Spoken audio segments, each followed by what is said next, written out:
चर्चा के तहत आज हम बात करेंगे महाराष्ट्र में।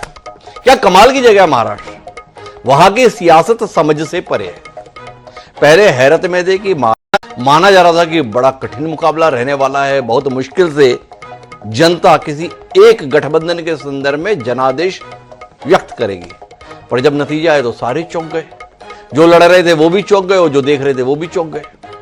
महाविकास अघाड़ी मुकाबले में ही नहीं दिखी और महायुति गठबंधन को ऐसी सीटें मिली कि उन्हें अभी तक यकीन नहीं हो रहा है कि हमको इतनी सीटें मिली।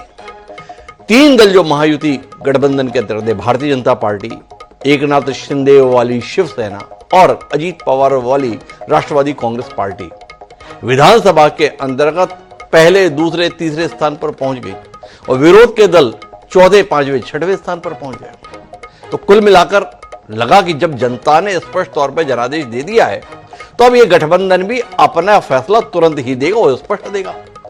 23 नवंबर को चुनाव परिणाम आ चुके हैं। प्रचंड बहुमत के साथ महायुति गठबंधन को जनादेश मिल चुका है, पर आज 29 नवंबर तक भी महायुति गठबंधन नेतृत्व के संदर्भ में फैसला नहीं ले पाया है। इन 6 दिन में अगर तय हो पाया है तो केवल इतना तय हो पाया है कि जिसके नेतृत्व में ये चुनाव लड़ा गया, अर्थात जो महाराष्ट्र के मुख्यमंत्री थे और अभी कार्यवाहक मुख्यमंत्री हैं, एकनाथ शिंदे जिनका नाम है, वो अब मुख्यमंत्री नहीं रहेंगे। ये कमोबेश जाहिर हो गया है। एकनाथ शिंदे ने अपने बयानों के संदर्भ से ऐसा एहसास वातावरण को करा दिया है। पर भारतीय जनता पार्टी, जिसको 132 सीटें 288 सदस्य वाली विधानसभा में मिली है, वो अभी तक इस फैसले पर नहीं पहुंच पाई है कि आखिर मुख्यमंत्री के तौर पर चेहरा कौन रहेगा, गठबंधन के नेताओं की भूमिका क्या रहेगी। हालत यह है कि इतने प्रचंड जनादेश के बाद भी महायुति के तीनों घटक दलों की जो आज बैठक होनी थी मुंबई में, वह भी टाल दी गई। एकनाथ शिंदे बैठक छोड़ के सतारा के अपने गांव की ओर रवाना हो लिए। देवेंद्र फडणवीस कब कहां पहुंच रहा है पता नहीं चल रहा है। तो आज हम इसी पर बात करेंगे। हमारा आज का विषय है महायुति सरकार चेहरे पर रार। इस उलझन पर बात करेंगे। क्या ऐसा हो गया इतने प्रचंड जनादेश के बावजूद भी कि भारतीय जनता पार्टी जैसा सक्षम राष्ट्रीय नेतृत्व महाराष्ट्र के संदर्भ में कोई साहसिक फैसला नहीं ले पा रहा है। कहां उलझन आ रही है, किस लिए उलझन आ रही है, समझने की कोशिश करते हैं। हमारे साथ इस उलझन को सुलझाने के लिए कई खास मेहमान मौजूद हैं जो महाराष्ट्र की सियासत के महत्वपूर्ण चेहरे हैं। उनसे आपको रूबरू कराएं और वर्तमान में देश की दृष्टि से सबसे रोचक राजनीतिक विषय पर कुछ विमर्श करें। उससे पहले समय है आज के विचार सूत्र का। हमारा आज का विचार सूत्र भी महाराष्ट्र के बहुत बड़े किरदार रहे शख्स का दिया हुआ है। नाम था उनका लोकमान्य बाल गंगाधर तिलक। उन्होंने क्या कमाल की बात कही। उन्होंने कहा था कि मतभेद भुलाकर किसी विशिष्ट काम के लिए सारे पक्षों का एक हो जाना जिंदा राष्ट्र का लक्षण है। और विशिष्ट काम के लिए सारे पक्ष एक हो जाएं, पर यहां तो सबसे विशिष्ट काम यह था कि जनता ने जिस गठबंधन को स्पष्ट तौर पर जनादेश दिया है वो एक चेहरा तय कर पाए। ये तय नहीं कर पा रहे। क्यों नहीं कर पा रहे, सवाल है। इस सवाल को समझने की कोशिश करते हैं उत्तर के रूप में हमारे साथ चर्चा का हिस्सा बनने के लिए कई खास मेहमान हैं। हमारे साथ अली दारूवाला साहब हैं, जिस भारतीय जनता पार्टी को प्रचंड जनादेश मिला है उसके प्रवक्ता हैं। हमारे साथ में राजपुंजी हैं, जो इस जनादेश के बावजूद भी शायद उलझन पैदा कर रहे हैं, अर्थात शिवसेना एकनाथ शिंदे वाली, उसके प्रवक्ता हैं। हमारे साथ हाजी मुकलेश शेख हैं, प्रवक्ता हैं।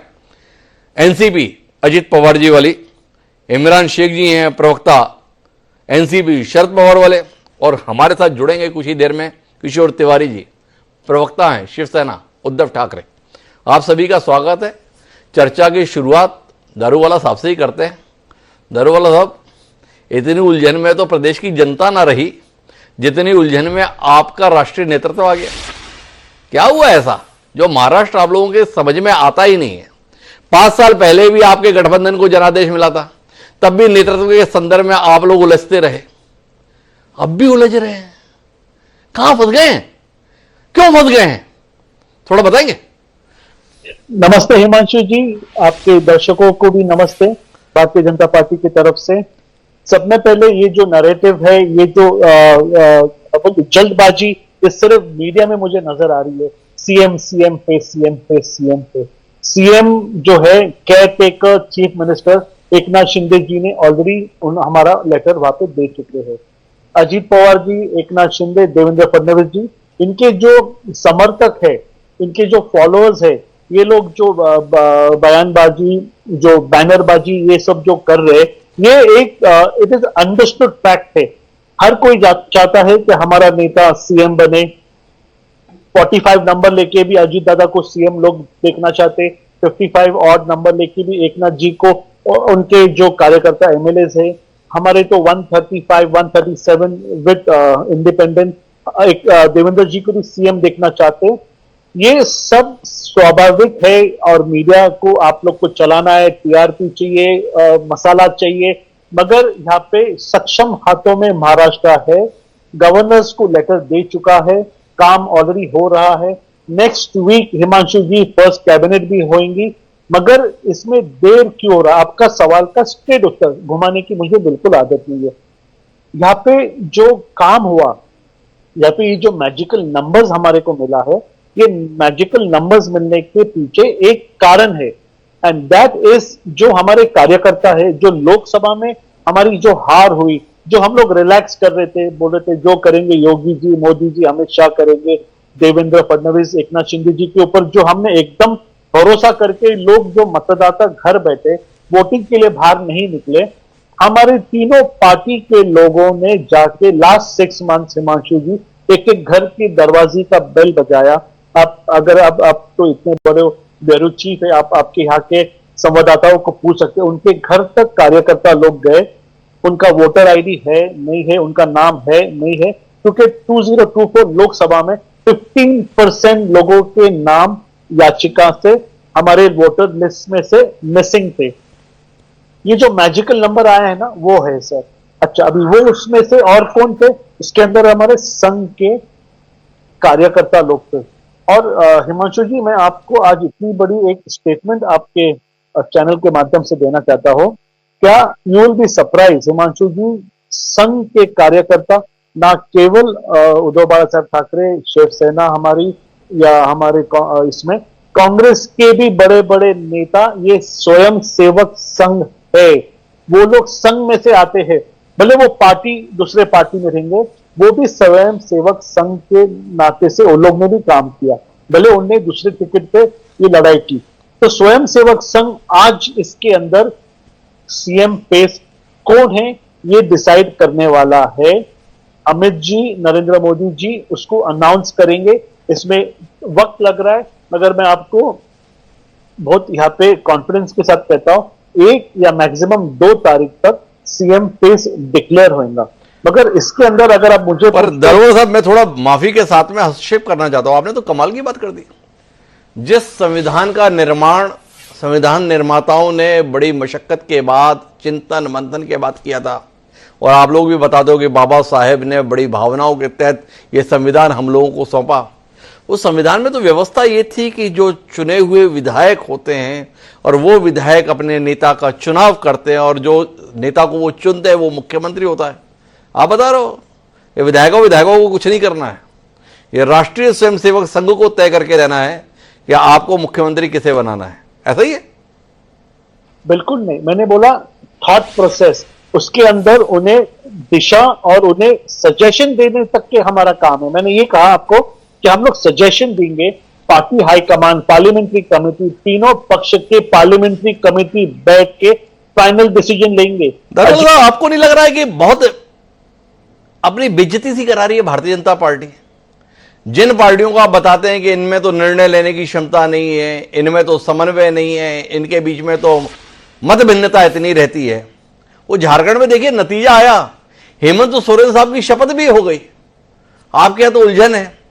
जिस लाडले भैया के नेतृत्व में चुनाव जीते, उसका पूर्व मुख्यमंत्री होने की खबरें आ रही हैं, और जिनके मुख्यमंत्री बनने के संदर्भ में गुलदस्ते मिल रहे थे देवेंद्र फडणवीस साहब को, बता रहे हैं कि मराठा ब्राह्मण के चक्कर में बड़े पिछड़ से गए हैं। ये कर क्या रहे हैं आप लोग भाई? परेशान नहीं है दरोगा साहब? बिल्कुल नहीं सर, आराम से एक हफ्ता, ये सीएम फेस एक स्टेट का चुनाव हो रहा है, second largest state in the country. Sir ये कोई छोटा सा एक 40-50 असेंबली का महाराष्ट्र नहीं है सर, 288, ये उत्तर प्रदेश के बाद में सब में बड़ा असेंबली है। एक बार ये जो स्थापना होगी, दोनों की सहमति के साथ में से हो सकता है एकनाथ शिंदे जी का नाम सामने आ सकता है, हो सकता है फॉर्मूला के अंदर अजीत पवार जी का नाम सामने आ सकता है। इसके अंदर मंथन चर्चा होती है सर, ओवरनाइट नहीं होता है सर ये सब काम, इसके ऊपर चर्चा बड़ा मंथन चल रहा है। राजबंधु साहब क्या कह रहे हैं आप? एकनाथ शिंदे जी तो बड़े भावुक होकर कह रहे थे मैं पद की दौड़ में नहीं हूं, और अब पद की दौड़ में क्या है वो तो कहीं पर भी नहीं है, सतारा के किसी गांवों में चले गए। क्या हो रहा है गठबंधन का? ऐसा दृश्य हमने देखा था 5 साल पहले भी, वो शिवसेना उस समय आपकी उद्धव ठाकरे वाली और फडणवीस जी वाली भाजपा मिलकर चुनाव लड़े थे, बढ़िया जीते भी थे। बाद में कुछ झगड़ा वगड़ा हो गया, अचानक अजीत पवार साथ में आ गए थे। ये गड़बड़ तो नहीं करने जा रही भाजपा? वो पिछली बार एकनाथ शिंदे जी को पकड़ा था, पता चला आपको छोड़ के अब की बार उद्धव ठाकरे को पकड़ने वाले हैं। कितने घबराए हुए पुंज साहब आप? नहीं, देखिए हिमांशु जी, इसमें घबराहट की बिल्कुल बात नहीं है। और इस बार पिछली बार जब इस प्रकार से एक दुविधा थी, आप समझ रहे हैं कि देवेंद्र फडणवीस जी को मीडिया ने कितना कुछ बोला, आपको बिल्कुल याद होगा। और उसमें कुछ पाने के बाद मीडिया ने बहुत कुछ बोला, देखिए उनका चेहरा रोने जैसा हो रहा है, देखिए उनके साथ क्या अन्याय हो गया, शिंदे जी को कुर्सी दे दी सीएम की, मतलब कई चीजें आपने कयास देखे थे किस प्रकार से। लेकिन फिर क्या हुआ, तो उन्होंने उस चीज को स्वीकार किया। देखिए सबसे बड़ा होता है नेतृत्व। अगर नेतृत्व कोई फैसला लेता है उसको सहर्ष स्वीकार करना पड़ता है। अगर हम मिलकर चल रहे हैं, एक परिवार में भी 20 चीजें होती हैं, खटपट होती है, कई चीजें होती है, लेकिन ये नहीं होता कि परिवार टूटे नहीं। परिवार को जोड़ के रखना होता है, लोगों की भावनाएं जुड़ी होती हैं। जब आप महाराष्ट्र के सीएम होते हैं, आपने बहुत वादे किए होते हैं जनता के साथ, ठीक है, आपने बिल्कुल, मैं तो इतनी बड़ी बात कहूंगा कि शिंदे साहब ने बिल्कुल सही बात कही है और बहुत ही महाराष्ट्र की जनता के लिए उन्होंने साफ कहा है कि मैं अपने पद से उन्हें अपने आप को पहले ही अलग कर दिया। उन्होंने कहा ठीक है, केंद्र नेतृत्व भारतीय जनता पार्टी इस पर फैसला ले, जो भी उन्होंने फैसला लेना है वो आप खुल के ले सकते हैं। तो अब वो फैसला लेंगे, कैसे लेंगे देखिए, अब बीच में पूरी लिस्ट है, कौन है क्या है, बिल्कुल 1-2 दिन में वो भी क्लियर हो जाएगा। तो इसमें बड़ी बात नहीं है मंशु जी। और कैसे बड़ी बात नहीं है राजबंधु साहब? देखो पूरे देश को बताया गया कि आज महायुति गठबंधन के तीनों घटक दलों की बैठक होगी, मुंबई में होगी। फिर पता चला कि बैठक स्थगित हो गई और माननीय एकनाथ शिंदे सतारा के अपने गांव के लिए निकल गए। आप तो बता रहे थे कि देखो राष्ट्रीय नेतृत्व जो भी फैसला लेगा ना वो मान्य होगा। राष्ट्रीय नेतृत्व ने कहा था आज बैठक करो, बैठक टाल दिया आपने। ऐसा क्यों किया? किससे नाराज होकर किया? किसके लिए किया?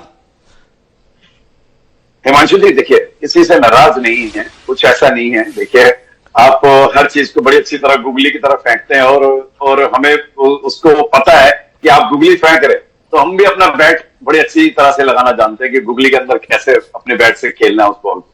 तो देखिए इस समय जो कयास है, बाकी ऊपर नेतृत्व पे क्या चल रहा है ये किसी को नहीं मालूम, मैं आपको बताऊं। लेकिन सब कुछ सही है, इतना जरूर पता है कि सब कुछ सही है, कहीं कोई गड़बड़ नहीं है। कोई ये नहीं कहेगा कि शिंदे जी ये नहीं कहेंगे कि मैंने जब कह दिया एक बात को स्वीकार कर लिया तो स्वीकार है। देखिए उसमें अब इंसान का नेचर है, स्वाभाविक है। आपके साथ भी कोई आपकी सत्ता मतलब हटती है, आप कुर्सी से हटते हैं या कोई और आता है, कुछ होता है, थोड़ा बहुत मन में देखिए रोष व्याप्त होता है, इसमें कोई दो राय नहीं। लेकिन जब आपने सहज स्वीकार किया है, जनता के लिए किया, हम इकट्ठा चल रहे हैं, महायुति है, हम सब मिलके चल रहे हैं, तो इस तरह से होना स्वाभाविक है। लेकिन दूसरी बात, अब आप कह रहे सतारा चलेगी, देखिए सतारा वो आज पहली बार नहीं गए, 5-6 बार पहले भी जा चुके हैं सतारा, और सतारा उनका नेटिव प्लेस है, वहां से वो जहां उनका संबंध जुड़ा हुआ है, और वो वहां पे जब अपनी 11वीं देखो पुल साहब क्या है, वो केकई भी जो है ना अपने राजभवन के कमरे में गई थी, पर जिस समय पे उसे राम जी के रास्ते लग के मौके पर होना चाहिए तो उसके साथ में कुंभ भवन चली गई थी। अब आज बताया गया था कि आज तो महायुति गठबंधन की बैठक होनी है और उस गठबंधन के माध्यम से, बैठक के माध्यम से चेहरा सामने आना है देश के, महाराष्ट्र के नहीं। अब ऐसे समय में माननीय एकनाथ शिंदे जी बैठक छोड़कर, बैठक स्थगित करके सतारा के अपने गांव में चले गए, तो पुलिस साहब आप चाहते हो कि हम इसको बिल्कुल सामान्य तौर पर देखें? 5 बार पहले भी गए हैं, 6वीं बार भी चले गए। अरे भाई 5 बार पहले गए ना, वो निर्धारित कार्यक्रम के तहत गए। इस बार जो गए ना वो अपनी बैठक रद्द करके चले गए। थोड़ा बताओ ना राजपूत साहब, एक तो सवाल ये है। दूसरा, आपने बड़ी महत्वपूर्ण बात कही, बोले क्या चल रहा है ये नहीं पता, पर जो चल रहा है सही चल रहा है। आपका नेता निपटा दिया जा रहा है, नाम उनका एकनाथ शिंदे है, इसके बावजूद भी आप कह रहे हो सब कुछ सही चल रहा है। तो अपने नेता के निपटने को लेकर आप इतने उत्साहित कैसे हैं? थोड़ा हमें बताओ ना राजपूत साहब। देखिए देखिए हिमांशु जी, हमेशा जब आप साथ चलते हैं, मैंने वही बात अभी भी बोली कि जब हम एक परिवार में चलते हैं तो इसमें ऊपर नीचे दाएं बाएं किसी चीज का महत्व नहीं होता। एक विचारधारा के तहत शिवसेना बीजेपी के साथ है और हम उसी के तहत ही हम चल रहे हैं, तो इसमें कोई नाराजगी वाली तो कोई बात ही नहीं। हम जीते हैं, हम बहुत ही बड़े अंतराल से जीते हैं, दूसरी पार्टियों को परास्त करके जीते हैं, तो हमें निराशा से क्या लेना देना। ठीक है, मन में थोड़ा बहुत देखिए स्वाभाविक है, मैंने वही आपको बात बोली है। दूसरी बात यह है कि अगर अब मुझे कोई इसमें क्या मेरे को घुटन होगी या मुझे इसमें कैसे निराशा आएगी, मुझे तो मालूम नहीं निराशा क्यों आएगी। अरे बैठक क्यों रद्द हुई ये बताओ, छोड़ो बाकी सारी बात, हमारी तो सारी बात ही फालतू की है, हम तो गूगल ही फेंक रहे हैं। अब आपको बिल्कुल सीधी बॉल फेंक रहा हूं, ये आज बैठक क्यों रद्द कर दी भाई? बैठक होनी थी ना, इससे ज्यादा महत्वपूर्ण कोई चीज हो सकती है? इतना बड़ा जनादेश आया, एक हफ्ता होने को है, अभी तक तय नहीं हो पाया कौन मुख्यमंत्री बने, बताइए पुल साहब। जो डिसीजन अमित शाह जी के साथ होने थे वो बिल्कुल हो चुके हैं, वो बिल्कुल पटल पे हैं, और उसके बाद जो महाराष्ट्र के अंदर जो डिसीजन होंगे, आज नहीं होंगे तो कल हो जाएंगे, उसमें क्या है, स्वाभाविक है। अगर आपका सिस्टम, आप कोई कंप्यूटर लेके बैठे हैं हिमांशु जी, अगर उस सिस्टम के अंदर बहुत सारी कुकीज आ जाती तो क्या करेंगे, वो सिस्टम हैंग हो जाएगा। तो आप डिलीट कुकीज का बटन होता है, आप दबाएंगे तो तब सारी डिलीट कुकीज हो जाएंगी। बड़ी महत्वपूर्ण बात बताई आपने पुल साहब, कुकीज आ गई हैं, थोड़ा बताओ ना कुकीज कौन कौन आई है? ये पंकजा मुंडे कुकीज के तौर पर है, वो राव साहब दानवे कुकीज के रूप में हैं, आशीष शेट्टार कुकीज के रूप में हैं, श्रीकांत शिंदे कुकीज के रूप में हैं, या ये अजीत पवार भी कुकीज हो गए? किसको डिलीट करने जा रहे हो आप लोग? डिलीट नहीं कर रहे, आप मेरी बात नहीं समझे हिमांशु जी। मैं सिर्फ ये कह रहा हूं कि जब आप सतारा की बात के ऊपर मैं आ रहा हूं कि सतारा क्यों गए। देखिए, अपने माइंड को फ्रेश करने के लिए खेतों खलिहानों के अंदर जाना कोई गलत बात नहीं है। इंसान सुबह शाम काम करता है, आप उनको देखिए तो सही उनकी वर्किंग।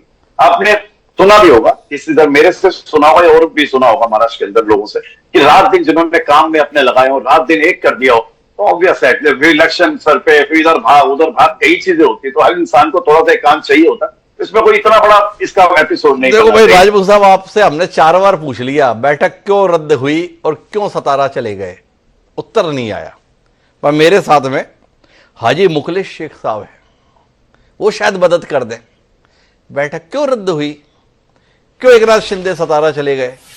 ये अजीत पवार जी ने कोई खेल तो नहीं कर दिया मुखलिस शेख साहब कि एकनाथ शिंदे जी को पहले मौका मिल गया, भाजपा को राजी कर लिए, इस बार अजीत दादा को मौका देते हैं? मेरे नाम के आगे आप नेता लगवा के प्रवक्ता नहीं, माफ करना। और बाकी चैनलों में मैं उसमें लिखा है एनसीपी नेता, तो मैं माफी के साथ कहूंगा कि उसको दुरुस्त कर ले।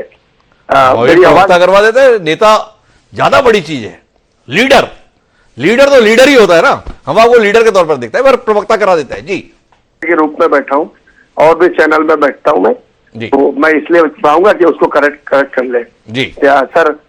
तो ये कहना है, अभी आपने घुमा घुमा के हिमांशु जी पूछे शिंदे साहब के प्रवक्ता से और भाजपा के प्रवक्ता दारू वाले से भी पूछे, तो अभी आपका दिल नहीं भरा है, तो क्यों गए और कैसे गए, सर तर मर, इसमें तो हम विश्वास नहीं रखते।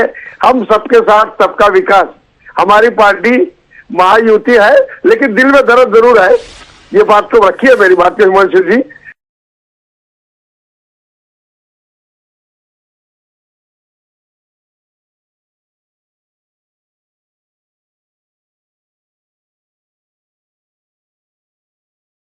हमारा भी है, हमारे कार्यकर्ता को भी जोर शोर से हमने भी लाडली योजना में मेहनत की है और घर घर तक पहुंचाने का काम किया। लोगों में अजीत दादा पवार साहब लगातार पहुंचते रहा, छोटे छोटे लोगों के अंदर भी टाइम दिए, छोटे लोगों में मीटिंग किए, छोटे छोटे सभा के अंदर भी गए और जितना बड़े सभा उसमें भी हर नेताओं को 41 अगर चुन के आए हैं, तो उसमें लगातार हमारे नेता अजीत दादा पवार साहब ने टाइम दिया है। पर अभी शिंदे साहब क्यों गए, वो मैंने अभी भी आपके मुंह से भी आपके चैनल से भी सारा देखने मिला है और आपसे बार बार सुन रहा हूं। तो जाना तो कोई दिल्ली जाके आया, बेचारा दिल्ली गए, काफी टाइम मुलाकात हुआ, अमित शाह जी से बात हुई, कल की उन्होंने सत्कार भी किया अमित शाह जी का। देवेंद्र जी ने, अजीत दादा पवार, प्रफुल्ल भाई पटेल और सुनील तटकरे साहब महाराष्ट्र का अध्यक्ष, हमारे तरफ से तो हरी झंडी है। हमें डिप्टी सीएम जो है और जो भी खाता देगा बड़े लोगों ने तय किया, उस पर मान्य है। और इसमें सारे चीज कोई इसमें भेदभाव नहीं दिख रहा है। विपक्ष के पास विपक्ष का लीडर चुनने के लिए उनके पास टाइम नहीं है। वो ईवीएम पे कभी ठिकरा फोड़ रहा है, कभी नाना पटोले जी का बयानबाजी अलग, संजय राउत साहब जो है वो कुछ अलग बातें कर रहे हैं। तो वो टाइम उनका बर्बाद किया जा रहा है, हमारा नहीं। हम 5 तारीख को 5 तारीख को शपथ लेने वाले हैं देवेंद्र जी। मैं आपको डंके के चोट में बोल रहा हूं। मैंने भाई 3 दिन पहले से जब डिबेट चला था देवेंद्र जी सीएम बनेगा, मैंने ये बताया था, क्योंकि अजीत दादा पवार ने और प्रफुल्ल भाई पटेल और तटकरे साहब, हमारे मुजबल साहब, सारे नेताओं ने लिखित तौर पर दिया था कि हमने देवेंद्र जी को सीएम बनने के लिए लिखित तौर पर दिया है। हमारी पार्टी भाजपा जो बीजेपी पार्टी के नेता है हो गया, जेपी नड्डा जी हो गया, महाराष्ट्र के देवेंद्र जी हो गया, और हमारे बावनकुळे साहब, इनसे हमारा गठबंधन है। शिंदे साहब तो है ही है, पर शिंदे साहब पहले थे, बाद में हम जब गए तो भाजपा से हम गठबंधन करके गए। तो हमारा पूरी तरफ से जो हमारी जो नीति और नियत था कि भाई देवेंद्र फडणवीस और बीजेपी के मुखलेश साहब, मेरे 2 सवाल है आपसे। एक तो आपसे जानना है कि आपने हिम्मत क्यों हार दी जब 38 विधायक वाले एकनाथ शिंदे मुख्यमंत्री पद की शपथ ले सकते हैं 105 सदस्यों वाली भारतीय जनता पार्टी के साथ जाकर, तो उनसे तो 3 विधायक ज्यादा ही हैं। अजीत दादा पवार के पास में 41 विधायक हैं। आपने हथियार क्यों गिरा दिए? एक सवाल तो ये है। दूसरा, हम बड़ा चौंक गए हैं, बहुत अचंभे में हैं, बहुत आश्चर्यचकित हैं। अभी तक हमारी जानकारी ये चल रही है कि भारतीय जनता पार्टी में फैसला नरेंद्र मोदी जी और अमित शाह जी लेते हैं। जरूरत बढ़ गई तो जेपी नड्डा भी कोई भूमिका निभा लेते हैं। आपने तो रहस्योद्घाटन किया, ना तो नरेंद्र मोदी फैसला लेते हैं, ना फैसला अमित शाह लेते हैं, और जब ये दोनों नहीं लेते तो जेपी नड्डा तो कौन होते हैं? फैसला तो अजीत पवार और राष्ट्रवादी कांग्रेस पार्टी लेती है।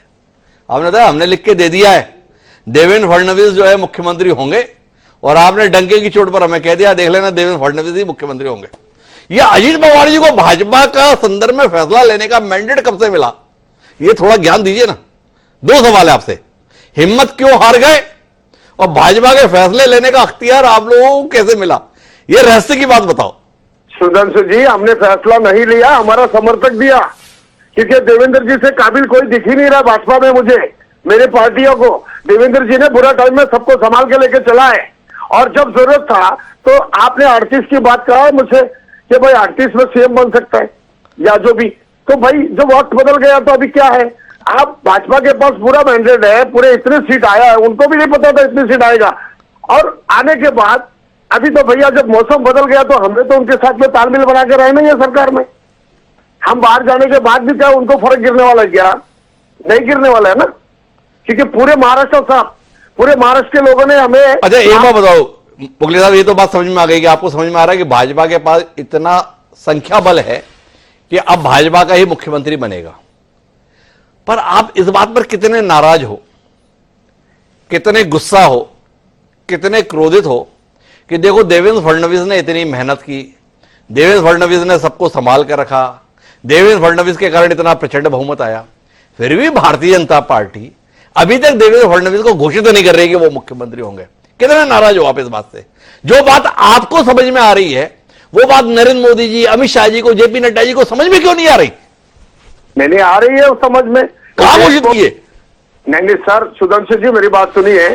यहाँ ऐसा है कि बहुत से चीजों के अंदर मंत्री पद जो होता है उसके बारे में अलग निर्णय लिया जाता है, महाराष्ट्र से मंगाते हैं, भाई अच्छा मंत्री कौन है, पहले कौन रह चुका, अब किसको देना है, तो टाइम तो लग ही जाता ना सर। फिर शिंदे साहब का और अजीत पवार साहब का और अब हमारे देवेंद्र जी का, भाजपा के नेता और शिंदे साहब के लीडर, सभी आमदार, हमारे भी एनसीपी के आमदार बैठ के तय किया भाई किसको क्या करना है। ये पार्टी का अंतर्गत मामला होता है सर। ये सारे तय करके दिल्ली में एक्चुअली देश चलाना रहता है, उनके पास टाइम नहीं रहता है। और एक स्टेट का हमारा फैसला लेके हम अगर जाएंगे तो एकदम मजबूत फैसला लेके जाके सामने रखेंगे, ताकि अमित शाह जी को, मोदी शाह जी को, बाकी और लोगों को मतलब उसके बाद बढ़े नहीं।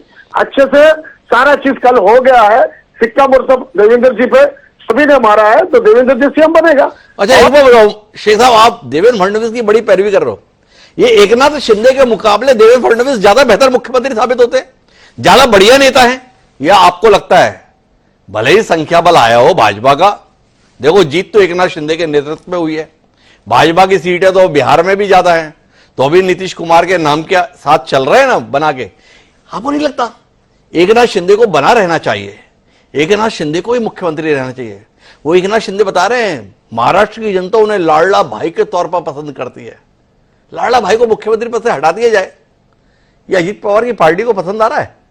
मेरी बात सुनिए, एकनाथ शिंदे साहब के चेहरे, अजित पवार के चेहरे और देवेंद्र जी के चेहरे, मोदी जी, अमित शाह, सारे देश के अंदर सभी हिस्सेदार हैं। बनी के चेहरे पे लाखों निशान होते हैं, बनी जब बिगड़ते तो हजार दुश्मन होते हैं, ये मेरा कहना है। अब बन गया तो सभी ने, हमने मेहनत किया ना, अगर बिगड़ जाता तो यही बात आज कांग्रेस में निकला है कि कांग्रेस का चेहरा उद्धव साहब ठाकरे के साथ जाने से उद्धव ठाकरे को नुकसान हो गया, चर्चा का विषय है। राहुल गांधी का चेहरा दिखाने से एक्चुअली उद्धव साहब ठाकरे का और शिंदे साहब का अगर जब ये चुनाव होता आमने सामने तो उद्धव साहब ठाकरे समझ सकते थे कि शिंदे साहब कितने पावरफुल लीडर हैं और देश में शिंदे साहब का नाम हुआ है, बहुत अच्छा सीएम रह चुका है। मैं शिंदे साहब के समर्थक में हूं, लेकिन आंकड़ा उनके पास नहीं होने के कारण जो समझ में आता है, जो आदमी उस टाइम उनको शिंदे साहब को सीएम बनवाया तो बनाया तो वो टाइम का परिस्थिति और था ना, पर अभी तो शिंदे साहब के आंकड़ा कम है, तो उनके लोगों को, भाजपा वाले को ही मंत्री पद नहीं मिला। 2.5 साल में आगे पीछे करते गया, तो वो लोग इतना अच्छा काम करके मैंडेट दिया, उनको चुन के लाया, तो भाजपा का सीएम नहीं बनना चाहिए। तो कुल मिलाकर अगर 17 चले गए एकनाथ शिंदे, तो उसके अलावा उनके पास विकल्प क्या है? ये मुखलिस शेख साहब हमें बखूबी समझा दिया है। देखो नंबर तो भाजपा के पास है ना, तो भाजपा का ही सीएम बनना है। एकनाथ शिंदे के लिए बचा क्या है? डिप्टी सीएम भी बन जाए तो बहुत बड़ी बात है। लेकिन मेरे साथ में किशोर तिवारी जी कमाल के प्रवक्ता है, महाराष्ट्र की सियासत में जो उलझन है इस पर किशोर तिवारी की दृष्टि जानने का हमें बड़ा उत्सुकता है। क्या बात है किशोर जी, इतनी बुरी तरीके से आपको निपटा देने के बाद भी महायुति गठबंधन नेतृत्व के संदर्भ में अभी तक चेहरा नहीं दे पाया। आपकी और उम्मीद भरी निगाहों से तो नहीं देख रहे हैं कि अब एकनाथ शिंदे का काम हो गया, उद्धव ठाकरे को पकड़ लो, एकनाथ शिंदे को नेता प्रतिपक्ष की भूमिका में देख लेंगे, उद्धव ठाकरे जी के समर्थन से भी सरकार चली जाएगी। आंकड़ा बढ़िया है, 132 भाजपा के पास है, 20 अगर उद्धव ठाकरे जी की आ गए, सरकार बढ़िया है। कुछ चल तो नहीं रहा किशोर जी? देखो हिमांशु जी, आवाज कट कट के तो नहीं आ रही? नहीं, बहुत बढ़िया आवाज आ रही है। हाँ, तो मैं आपको बताता हूं कि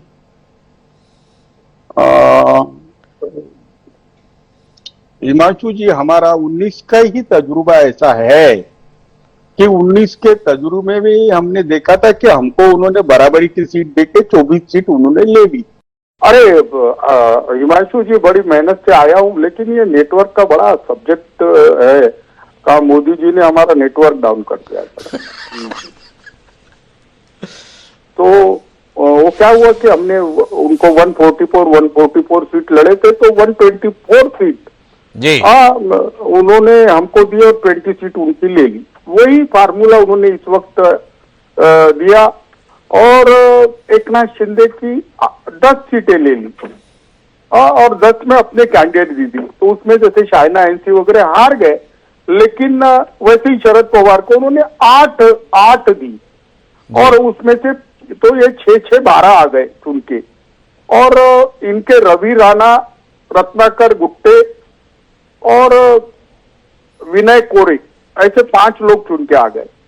तो दिल्ली की मीटिंग में उनको बता दिया गया कि भैया आप रहो या मत रहो, हमारी मेजॉरिटी हो चुकी है और कंफर्टेबल मेजॉरिटी है और हम हाउस की स्ट्रेंथ भी कम करा सकते हैं, क्योंकि तुम्हारे बीच ही हमको ये 10-10 लोगों ने रिजाइन करने का बोला है। तो फिर शरद पवार बड़े चतुर थे, उन्होंने डे 1 से ही जो एकनाथ शिंदे के लोग थे जो उनको कह रहे थे कि इनके साथ बैठने में हमें उल्टी होती, वो उल्टी का बदला लेने के लिए बोल दिया कि भाई एकनाथ शिंदे हमें चलते नहीं, हमें देवेंद्र फडणवीस चलते हैं। तो एकनाथ शिंदे ने बहुत लॉबिंग की और बहुत लॉबिंग करने के बाद उनको ये सब बता दिया गया कि आपके ईडी और सीबीआई के सब फाइल सबने पेंडिंग रखे हैं। तो अभी क्या किया कि उन्होंने बोला चलो मुझे नहीं बनाते, मेरे बेटे को बनाओ। तो उन्होंने बोला नहीं, बेटे को कोई तजुर्बा नहीं है और हम नहीं बनाएंगे। उन्होंने फिर बोला कि मेरे समधी जो है, जिनको उन्होंने बेटी दी है, वो दादाजी फूसे को बनाओ। तो दादाजी फूसे को भी बनाया नहीं। उन्होंने बहुत दिल पे पत्थर रखकर वो मीटिंग के आपको लाड़की बहन के वजह से आपको ये महिला और समाज कल्याणी देंगी। दूसरा, उनको ये कहा गया कि तुमको कोई मेजर पोर्टफोलियो मिलने वाले नहीं है, आप कमांड नहीं कर सकती, आप अर्बन गृह ऐसे पोस्ट हमको मांगो मत। सारे की पोस्ट हमको ऊपर से आदेश है, किसका आदेश है मालूम नहीं था, लेकिन बोला कि आपको नहीं मिलेंगी। तो बड़े होशियार है, वैसे वो संयमी भी है। उन्होंने अपना अपमान सब कुछ सहा कल, और फिर वो लौट के आ गए। लेकिन जब उन्होंने उनके सब सदस्यों से ताजा शेयर किया तो सब लोग भड़क गए कि भाई ऐसे छुट्टे मुट्टे पोस्ट लेके हम कैसे करेंगे। तो आज उन्होंने खुद ही डिक्लेयर कर दिया कि चलो यार, ये राजनीति से मैं दूर जाता हूँ, और वो अपने गांव सातारा खेती करूंगा बोले मैं, और वो संन्यास लेने के मूड में आ गए। इसके पहले भी वो बोले कि मैं देवेंद्र फडणवीस के साथ अब डेप्यूटी सीएम रहना नहीं चाहता, तो मुझे सीएम बनाओ या मैं नहीं रहना चाहता। तो ऐसे इसमें अब उनके परिवार से तो कुछ मिलना नहीं है, समधी को भी कुछ मिलना नहीं है, तो वो नाराज होकर सतारा चले गए हैं। और सतारा नहीं गए, वैसे वो थाना में ही है, लेकिन उन्होंने अपना एक रूप बता दिया है। लेकिन आपने मुझे कहा था डॉक्टर साहब, आपने मुझे कहा था कि हमारे बीच लेके जाएंगे क्या। ये देखो, चुनाव आते हैं जाते हैं, लेकिन ऐसा कभी नहीं होता। हम विपक्ष में हैं, हमारे को बीजेपी ने पीठ में खंजीर खुपस के बाला साहेब ठाकरे के लड़के को उन्होंने नकारा। आज का इलेक्शन जीता है। इलेक्शन के बारे में तो मैं जहां प्रचार कर रहा था वहां पर मुझे एक आदमी भी नहीं मिला कि जो कह रहा है कि मैंने बीजेपी को वोट दिया। हमारे यहाँ तो 10% वोट बढ़ के आ गए 11:30 के बाद, और ईवीएम में जितने वोट डाले नहीं गए उससे कुछ 8% वोट बढ़ गए। अब कैसा करें। अब ये चुनाव के ईवीएम के बारे में बोले तो कुछ मेरे खुद के ही पार्टी के कैंडिडेट वनी से चुन के आ गए, और एक कैंडिडेट यवतमाल से चुन के आ गए। तो ऐसी दुविधा में है। हम वीवीपैट की भी काउंटिंग कर रहे हैं, लेकिन लेट इट बी। लेकिन मैं बता रहा हूं कि बीजेपी इस चुनाव के अंदर अगर यहाँ नेता देवेंद्र फडणवीस को देती है तो ओबीसी और मराठा बहुत नाराज होंगे, और ओबीसी मराठा बहुत नाराज होंगे। तो मोदी चाहते हैं कि कोई ओबीसी चेहरा दे दे। उनके जो 52 कुड़े है वो तेली समाज से आते हैं, जहां से मोदी आते हैं जी। तो मोदी चाहते हैं कि भाई नया चेहरा दो, पर अमित शाह चाहते हैं कि हमें विनोद तावड़े को देना है। और कैसा है, विनोद तावड़े तो उनका विश्वास है, आशीष शेलार पे अभी नहीं है। विनोद तावड़े दिल्ली में थे, लेकिन आरएसएस चाहती है कि नागपुर के देवेंद्र फडणवीस वहां रहे, लेकिन मोदी चाहते हैं कि मैं मेरा आदमी रखूंगा। और किशोर भाई, मैं एक बीच में हस्तक्षेप करना चाहता हूं। देखो, आप अपनी पार्टी में क्या चल रहा है इस पर बताओ, ये तो बात समझ में आती है, पर ये एकनाथ शिंदे की पार्टी में क्या हो रहा है ये भी आपको ही पता होता है, भाजपा में क्या हो रहा है ये भी आपको पता होता है, या अमित शाह क्या चाहते हैं ये भी आपको पता होता है, और मोदी जी क्या चाह रहे हैं ये भी आपको पता होता है। ये इतने सारे लोगों से आप बात कब करते हो? आप उद्धव ठाकरे से बात करते हो या इन सब लोगों से बात करते रहते हो?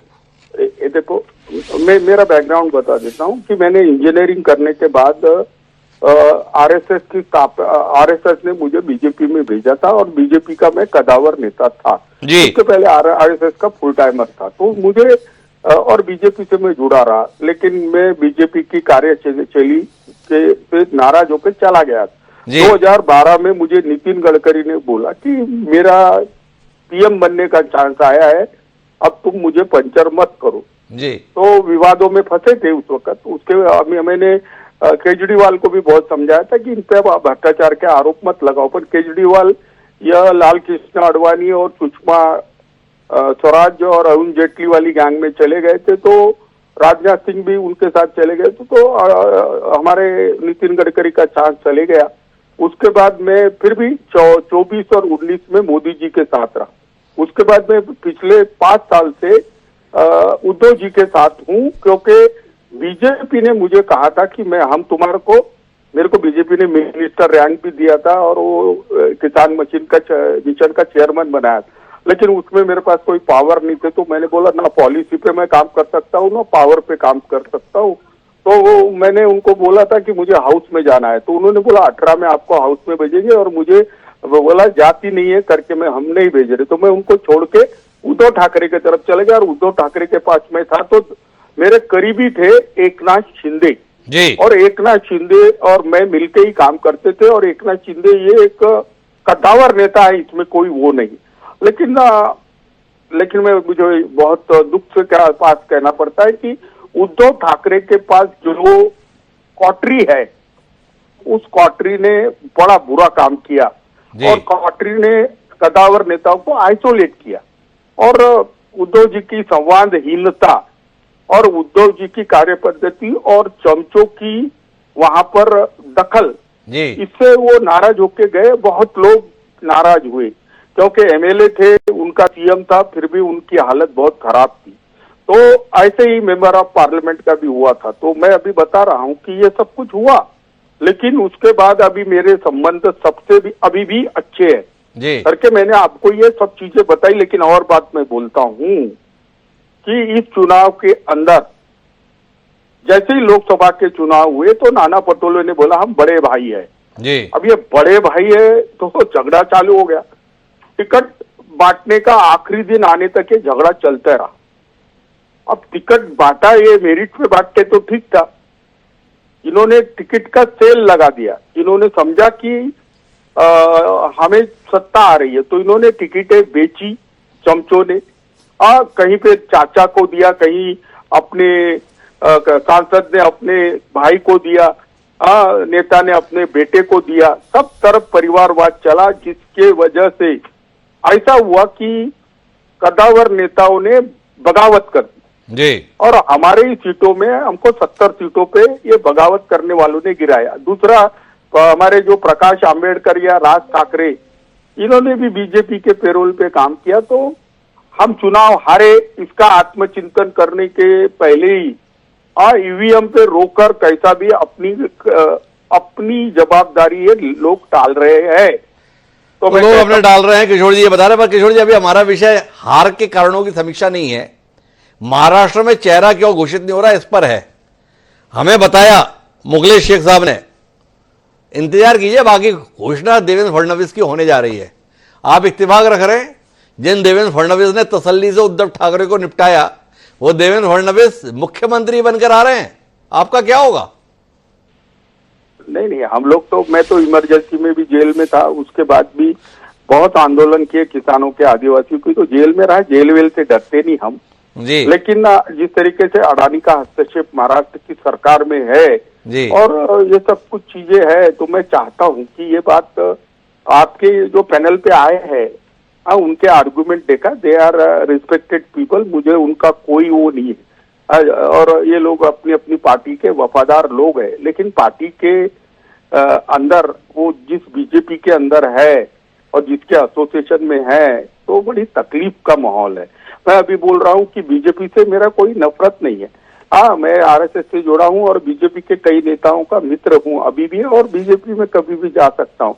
लेकिन मुझे ये मोदी शाह की कार्यपद्धति, जैसे नेता नहीं भेजना और लिफाफे में भेजना, लिफाफा भेजते वक्त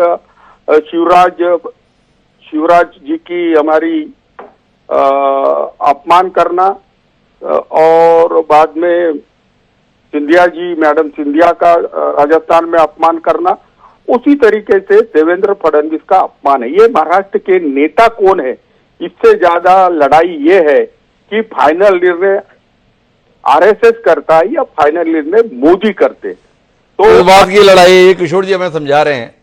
मैं वापस आता हूं दारूवाला साहब। चर्चा इस नतीजे पर पहुंच रही कि भारतीय जनता पार्टी दुविधा की शिकार है, असमंजस की शिकार है, अनिर्णय की शिकार है, और शिकार दो हिस्सों में है।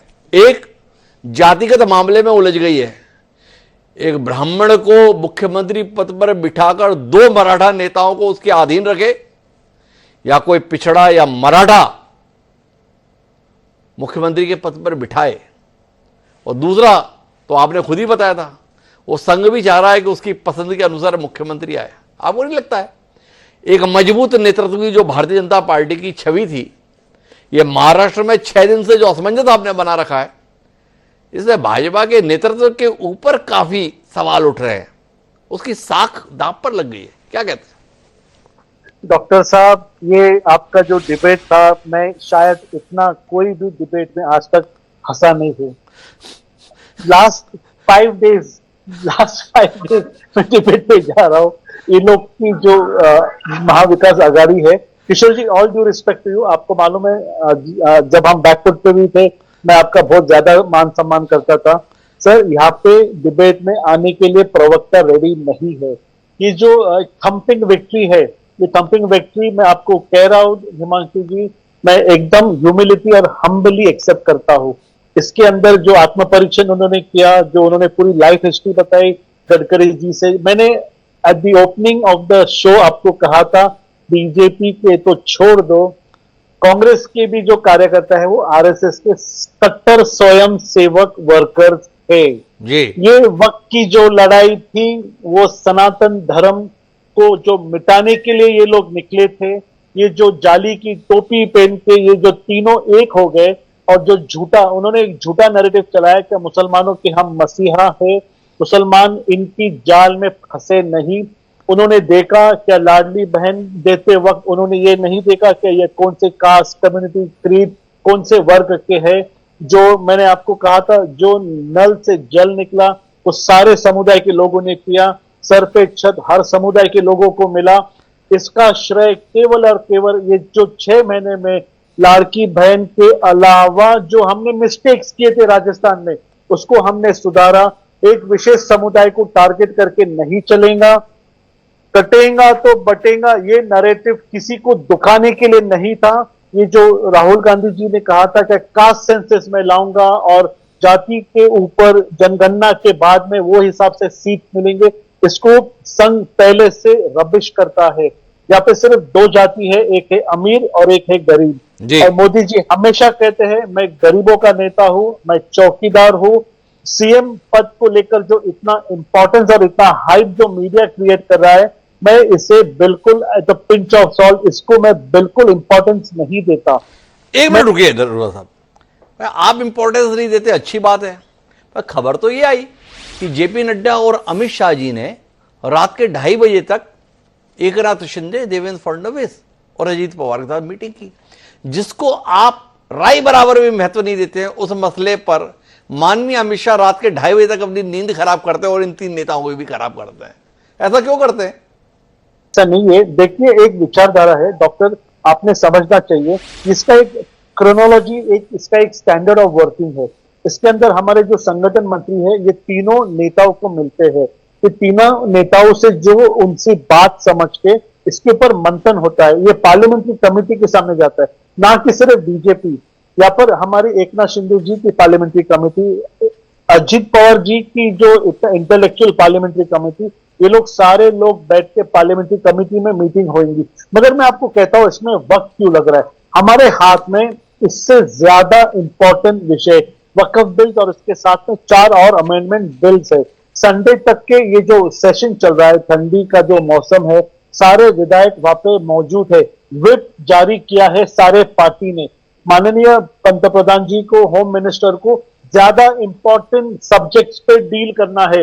Maharashtra is the back burner, ये सेकंड है, और इसके ऊपर बहुत सारे, मैं आपको कह रहा हूं इसके ऊपर। तो भाई हमें तो कोई बहुत दारू वाला साहब ने तार्किक बात बताई नहीं है, लेकिन एक बात उन्होंने बता दी कि महाराष्ट्र प्राथमिकता में नहीं है, उससे पहले और चीजें बड़ी महत्वपूर्ण है।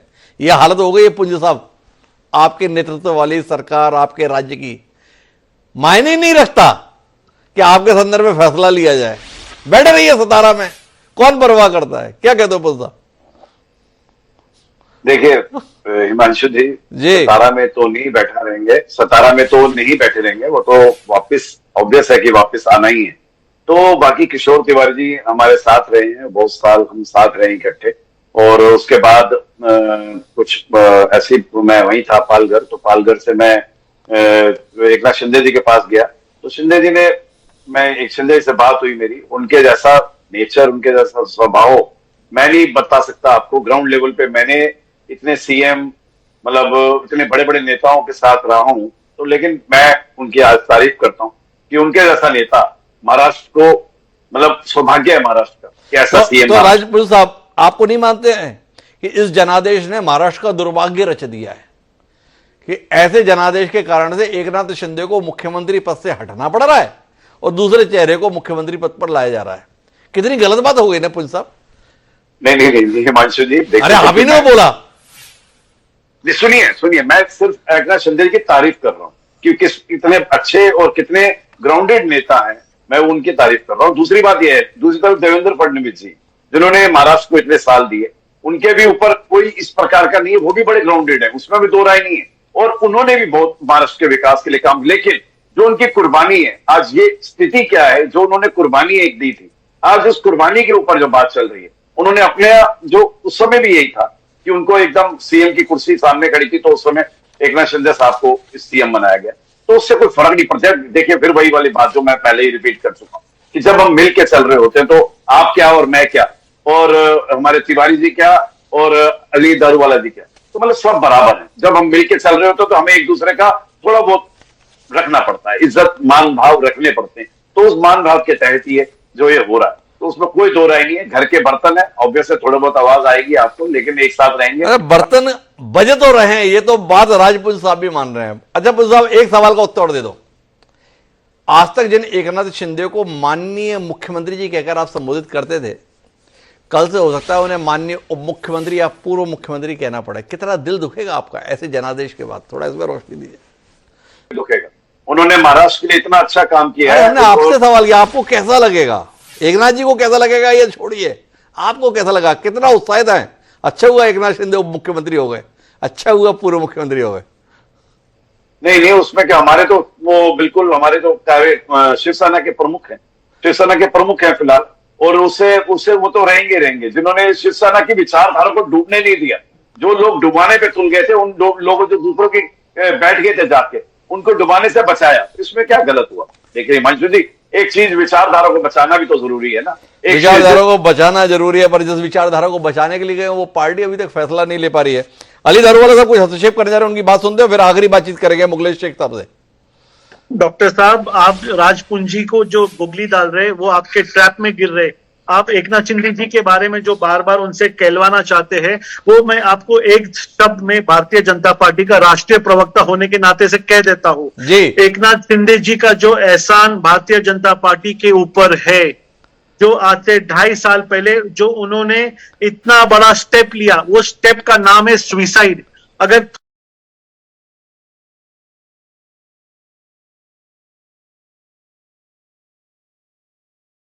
बस यूली था, उन्होंने सारे पद का त्याग देके 50 एमएलए को लेकर जाके मोदी जी का हाथ जो उन्होंने सक्षम किया, उनका एहसान 2.5 साल में जो फिर हमने कार्य किया, जो लोगों के सामने गए, ये केवल और केवल इसका श्रेय आदरणीय एकनाथ जी को जाता है।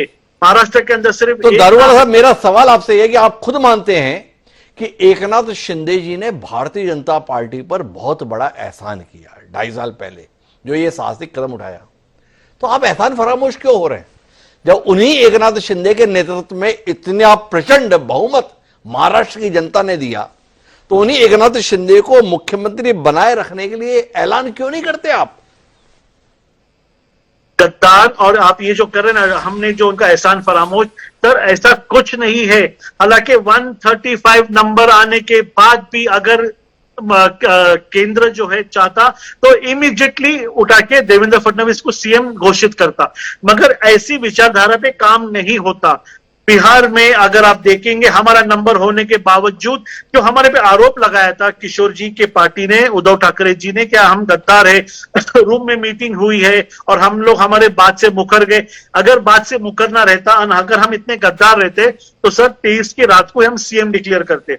विचार विमर्श हो रहा है, एकनाथ जी से बात हो रही है, माननीय अजीत पवार जी ये इतने बेहतरीन समन्वय कर रहे हैं। दारूवाला साहब, आप मेरे सवाल पर आइए ना, इतनी बात क्यों हो रही है, क्यों ये फैसला नहीं ले पा रहे? यही तो सवाल पूरे देश से निकल कर आ रहा है। चीख चीख कर दीवारें बोल रही हैं, क्यों भारतीय जनता पार्टी फैसला नहीं ले पा रही कि महायुति सरकार का नेतृत्व कौन करेगा? बिल्कुल, अब ये जो चेहरा उभर के सामने आएगा वो तो हो सकता है एकनाथ जी हो, देवेंद्र सर हो या अजीत पवार हो, मगर साथ साथ में यंग ब्लड को लाने का काम इस वक्त अगर होता है तो हिमांशु जी आप सरप्राइज नहीं रहना। आप सरप्राइज मत होइएगा, यंग ब्लड आएगा। लेकिन मैं मुखलेश शेख साहब आपको इस उम्मीद के संदर्भ में बधाई दूं या शुभकामनाएं। भारतीय जनता पार्टी का राष्ट्रीय प्रवक्ता अधिकृत रूप से बयान के तौर पर कह रहे हैं चर्चा में देवेंद्र फडणवीस हो सकते हैं, एकनाथ शिंदे हो सकते हैं, और उन्होंने धीरे से कहा है अजीत पवार भी मुख्यमंत्री हो सकते हैं। शेख साहब, कुछ उम्मीद जागी दारूवाला जी के बयान के साथ में? इसलिए भाजपा असमंजस में है। अजीत पवार को लेकर भी उम्मीद है, हिम्मत मत हारिए। क्या कहते हैं शेख साहब? नहीं, देखिए, जिस तरह दारूवाला साहब ने तो अभी आपसे जो बातों का काउंटिंग किया है, हकीकत में कुछ और है। वो भाजपा जो पार्टी है वो दिल्ली से चलती है जी, केंद्र की सरकार, केंद्र उनकी सरकार केंद्र की सरकार है, सब कुछ है स्टेट में, सब जगह सीएम उनके पास बहुत है, और आज देश के अंदर सबसे बड़ा पार्टी वही है। तो ये महाराष्ट्र से नहीं चलता है। दारूवाला साहब कह दे ठीक है ये, और सीएम भी जो है ना, शिंदे साहब के 2.5 साल का भी तय नहीं हो रहा है ना। अजीत पवार सबको बनाने की बातें हो रही है, 2.5 साल बाद अजीत पवार को बनाएंगे, या फिर पहले ये सब हवाबाजी चला था कि 2.5 साल शिंदे साहब लेंगे। शिंदे साहब के लोगों ने कुछ मोर्चा वगैरह भी निकाला था, हमारे लोग भी बैनर वैनर अजीत पवार साहब के, हमारे जो कार्यकर्ता है उन्होंने भी लगवाया कि हमारे साहब सीएम होना चाहिए, अजीत दादा पवार साहब शिंदे साहब होना चाहिए। जब बात निकलकर दिल्ली दरबार में जब जाता है अमित शाह साहब के पास, तो हर किसी का बोलती वहां लगभग जितना बोलना चाहिए उतनी बात होती है। मैं ये नहीं कहूंगा कि बंद होती है बोलती, नहीं तो आप अलग इशारा ले जाओगे। यानी जितना बात होना चाहिए उतनी बात करो, और दूसरे बात, एक स्टेट नहीं चला रहा है मोदी जी, अमित शाह, जेपी नड्डा साहब, पूरे भारत देश को देख रहा है। उस हिसाब से हमारे जो नेता था, हमारे जो नेता 3 गए थे, हमारे अजीत दादा पवार साहब था, और साथ में प्रफुल्ल भाई पटेल साहब, तीसरा महाराष्ट्र अध्यक्ष सुनील तटकरे साहब। ये लोगों को हंसता हुआ आपने देखा है गुलदस्ता देते हुए, ये हम पहले पहुंच गए, क्योंकि हमें तो जल्दी है कि कब हम डिप्टी सीएम बने, कब हमारे लोग को मंत्रिमंडल के अंदर 10 लोगों को या 11 जो भी दे, 9 दे, हमें उसके अंदर कोई आपत्ति नहीं होगा, हम खुश हैं। लेकिन कहीं ना कहीं जो तालमेल ठीक नहीं था वो शिंदे साहब का और बीजेपी के लोगों का तालमेल ठीक नहीं था। काफी दिन से चर्चा हो रही थी, मैं भी कहीं डिबेट किया, किशोर तिवारी साहब हंस रहे, मैं जानता हूं साहब क्यों हंस रहे आप भी। ये सच बयां करने के लिए टेलीविजन के अंदर कलेजा चाहिए। मैं ये नहीं कहूंगा, हमारे अंदर तो हम तो सिलेंडर थे पहले से ही कि आप भाजपा जिसको चाहे उसको सीएम बनाए, और हमने पार्टिंबा जो दिया है, हम सपोर्ट बीजेपी को दिया है। तो अब तय कल हो चुका है सारे चीजों का कि देवेंद्र जी सीएम बनेगा, अब शिंदे साहब डिप्टी सीएम बन के काम करेगा अजीत दादा के साथ। अजीत दादा पवार भी डिप्टी सीएम बन के काम करने वाले हैं। अब मंत्री सारे जो है वो सारे मंत्री हमारे जो हमारे खाते का मंत्री लोग बन रहे हैं। देखो भाई, शेख साहब बड़े खरी खरी बोल रहे हैं। बोले देखो हम तो पहले हथियार डाले हुए थे, हमें अपने आंकड़ों के अंदर अपनी हैसियत का अंदाजा था, तो हमने तो कह दिया भाजपा जिसको चाहे उसको सीएम बनाए। एकनाथ शिंदे और उनके समर्थक कुछ उम्मीदों के साथ में थे, तो समय इसलिए इतना लगाया गया ताकि उनके हौसलों को तोड़ा जा सके। शेख साहब बता रहे हैं, और किशोर तिवारी जी तो अधिकृत रूप से दावा कर रहे हैं हौसले तोड़ दिए गए हैं। किशोर जी कुछ हस्तक्षेप कर जा रहे हैं, एक संक्षिप्त हस्तक्षेप किशोर जी का ले लेते हैं, फिर इस कार्यक्रम को समाप्त कर दीजिए। किशोर जी कुछ कहना चाह रहे हैं आप? थोड़ा मेरा वो नेटवर्क बहुत खराब था, अभी अच्छा नेटवर्क आ गया जी। तो महाराष्ट्र में देखिए, बीजेपी एक लोक बड़ी डेमोक्रेटिक पार्टी थी, उसमें संगठन था और चर्चा से निकलते थे। अटल जी, अडवाणी जी और मुरली मनोहर जोशी जी एक परिवार के तरीके की पार्टी थी। अभी ये 2 लोग आ चुके हैं, ये 2 लोग जो है, ये 2 लोग है, और हाजी तो बहुत ही, ये बात अगर बाहर जाएगी तो हाजी बहुत ही ऊंची बात की कि अमित शाह साहब ही फाइनल डिसीजन लेते हैं। हाजी इसको ही तो तानाशाही कहते हैं। हाँ, अभी देखो धारावी से जो निकले हैं जीवीके के एयरपोर्ट से, तो ये पनवेल तक पहुंचेंगे, उधर से भी घुसे इधर से भी घुसे, पूरा महाराष्ट्र ये बेचने को निकले। और ये जो गौतम अडानी है ना, ये इंटरनेशनल क्रिमिनल है भैया, कोई छोटा आदमी नहीं है। और देखो किशोर भाई, आप शिवसेना में रह के अमित शाह के फैसलों को तानाशाही बता रहे हो। कम से कम अमित शाह के सामने आदमी बोल तो ले रहा है जितना बोलने दिया रहा है। बाला साहब ठाकरे के सामने तो लोग बोला भी नहीं करते थे, ऐसा लोग बताते हैं। तो कुल मिलाकर आप कहां पे हैं वो भी तो थोड़ा सोचिए, उस पर भी विचार कीजिए। पर हम कुल मिलाकर विषय के निष्कर्ष पर पहुंचे तो कुल मिलाकर सहयोगी दलों के हौसले तोड़ने के लिए समय लगाया भारतीय जनता पार्टी। भारतीय जनता पार्टी के राष्ट्रीय नेतृत्व को असमंजस नहीं है, पर सहयोगी भाजपा की अहमियत और हैसियत का एहसास कर सके इसलिए इंतजार कराया गया है। और भारतीय जनता पार्टी के भी महाराष्ट्र के नेताओं को स्पष्ट किया जा रहा है कि तुम तय नहीं करोगे कि मुख्यमंत्री कौन होगा, भाजपा का राष्ट्रीय नेतृत्व बताएगा कि मुख्यमंत्री के पद पर कौन रहेगा। फैसला जल्द होगा, लेकिन वो भाजपा का होगा, भाजपा के अनुसार होगा, और सहयोगी दलों को भी भाजपा के अनुसार ही चलना होगा। कुल मिलाकर जो समय लिया गया है वो ये एहसास कराने के लिए लिया गया है। इतनी बात समझ में आती है। आप सभी मेहमानों का बहुत बहुत धन्यवाद हमारे साथ इस चर्चा का हिस्सा बनने के लिए। समय है अब आज के शेर का। मुख्यमंत्री पद के संदर्भ में जितने दावेदार हैं उनको समर्पित हमारा आज का शेर, और यह संदेश है भारतीय जनता पार्टी के राष्ट्रीय नेतृत्व के लिए। तो शायर कहता है कि इंकार ही कर दीजिए, इकरार नहीं तो, इंकार ही कर दीजिए, इकरार नहीं तो, उलझन ही में मर जाएगा बीमार नहीं तो। जिनको नहीं बनाना है बता तो दीजिए, वो बेचारा उलझन में है, कहीं किसी के साथ ऊंच नीच ना हो जाए। शायर ने समझाया है, भाजपा का राष्ट्रीय नेतृत्व विचार करे शायर के इस परामर्श पर। इफ्तिखार रागिब साहब ने यह कमाल का शेर कहा था। तो इस शेर के साथ ही अब मुझे दी याद, सोमवार को फिर मिलेंगे नए विषय के साथ। तब तक के लिए सादा प्रणाम।